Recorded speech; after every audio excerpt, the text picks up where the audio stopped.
नमस्कार, news nation देख रहे हैं आप और मैं हूं आपके साथ अदिति शाह। महाराष्ट्र का सीएम कौन होगा, इस वक्त ये सबसे बड़ा सवाल है। ये सवाल इसलिए भी अहम है क्योंकि इससे महाराष्ट्र के भविष्य की राजनीति तय होगी। महाराष्ट्र में 132 सीटें जीतने वाली बीजेपी का स्ट्राइक रेट सबसे हाई है, लेकिन फिर भी सीएम बीजेपी का ही होगा और वो भी देवेंद्र फडणवीस होंगे। इसे लेकर फिलहाल तो कोई अनाउंसमेंट नहीं हुआ है। पिछली बार के विधानसभा चुनाव 2019 में एनडीए को बहुमत मिला था। वो चुनाव बीजेपी और शिवसेना ने साथ मिलकर लड़ा था। एनडीए को 161 सीटों पर जीत मिली थी, जिसमें से बीजेपी ने 105 और शिवसेना ने 56 सीटों पर जीत हासिल की थी। लेकिन उस वक्त दोनों ही पार्टियों के बीच मुख्यमंत्री पद को लेकर तनातनी चली और अंततः ये गठबंधन टूट गया। इसके बाद शिवसेना ने कांग्रेस और एनसीपी के साथ मिलकर सरकार बनाई और उद्धव ठाकरे महाराष्ट्र के मुख्यमंत्री बने थे। हालांकि ये सरकार ज्यादा दिनों तक नहीं चल सकी और शिवसेना के एकनाथ शिंदे ने बगावत करते हुए बीजेपी के साथ सरकार बना ली। सरकार बनाने के लिए बीजेपी को मुख्यमंत्री पद से समझौता करना पड़ा था और देवेंद्र फडणवीस को डिप्टी सीएम पद से ही संतोष करना पड़ा। लेकिन इस बार की स्थिति अलग है। इस बार बीजेपी मजबूत स्थिति में है। राज्य में ज्यादा सीटें लाने वाली बीजेपी महाराष्ट्र में अपना सीएम बना सकती है। हालांकि महायुति की बाकी दो पार्टियां भी सीएम से कम में मानने वाली नहीं है।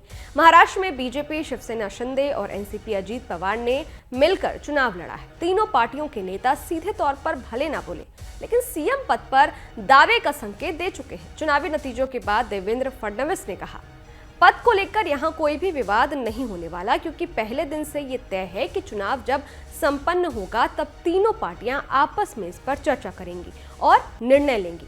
बीजेपी का संसदीय बोर्ड शिवसेना और एनसीपी के साथ बैठक करेगा। एकनाथ शिंदे भी कुछ ऐसा ही कह रहे हैं।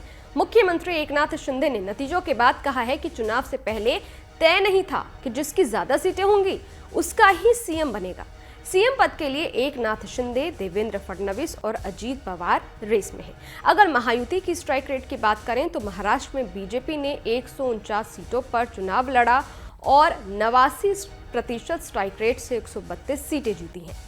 शिवसेना ने 79 सीटों पर चुनाव लड़ा और 72% स्ट्राइक रेट से 57 सीटें जीती। एनसीपी ने 53 सीटों पर चुनाव लड़कर 77% स्ट्राइक रेट से 41 सीटें जीत ली हैं। यानी तीनों ने अपने मार्क से बहुत अच्छा प्रदर्शन किया है।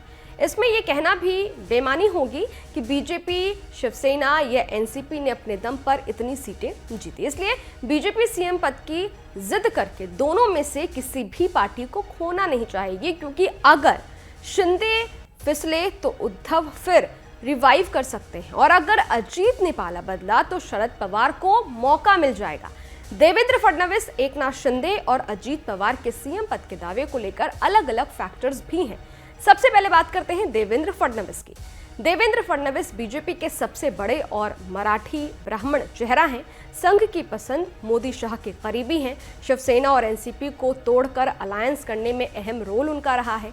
लोकसभा चुनाव की हार के बाद पार्टी को उन्होंने मजबूत किया है। आगे की योजनाओं के लिए बीजेपी का सीएम होना जरूरी है। अब बात एकनाथ शिंदे की। एकनाथ शिंदे शिवसेना शिंदे के मुखिया और प्रमुख मराठा चेहरा हैं। लाडली बहन योजना और 2.5 साल सीएम रहने से लोगों तक वो पहुंचे हैं। मराठा होने के नाते मराठा आंदोलन संभालना उनके लिए आसान है। बाला साहेब के बेटे उद्धव ठाकरे से टक्कर लेने वाले, पार्टी तोड़कर 41 विधायक साथ लाए और अब 57 विधायक उन्होंने जीते हैं। अजीत पवार एनसीपी के मुखिया और महाराष्ट्र के बड़े नेता हैं। पश्चिमी महाराष्ट्र और मराठवाड़ा के कुछ इलाकों में मजबूत पकड़ है उनकी। करीब 43 साल का पॉलिटिकल अनुभव उनके पास है। चाचा शरद पवार को न्यूट्रलाइज करने वाले पार्टी तोड़कर 40 विधायक लेकर आए हैं और अब 41 विधायक उन्होंने जीते हैं।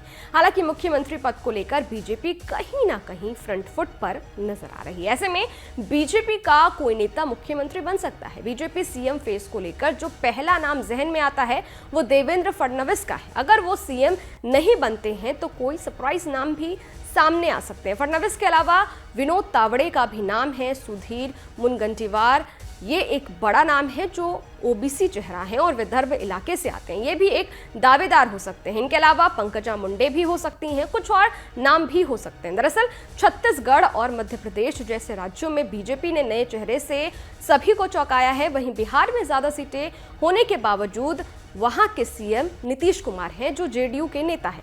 अगर सीएम बीजेपी का नहीं होता है तो बीजेपी अपना डिप्टी सीएम बना सकती है, ताकि सरकार में दबदबा उनका बना रहे। खैर, अब महाराष्ट्र का सीएम कौन होगा, ये तस्वीर जल्द ही साफ हो जाएगी। आपको क्या लगता है, क्या देवेंद्र फडणवीस महाराष्ट्र के नए सीएम होंगे, या बीजेपी किसी नए चेहरे को ला करके खड़ा कर देगी, या एकनाथ शिंदे जो पहले से मुख्यमंत्री हैं वही आगे मुख्यमंत्री बने रहेंगे, या अजीत पवार को मौका दिया जा सकता है? आपको क्या लगता है, कमेंट बॉक्स में जरूर बताइएगा। बाकी देश और दुनिया की तमाम खबरों के लिए देखते रहिए न्यूज नेशन, मेरे यानी अदिति शाह के साथ। शुक्रिया। न्यूज नेशन अब व्हाट्सएप पर खबरों के ताजा अपडेट के लिए न्यूज नेशन के इस QR कोड को स्कैन करें।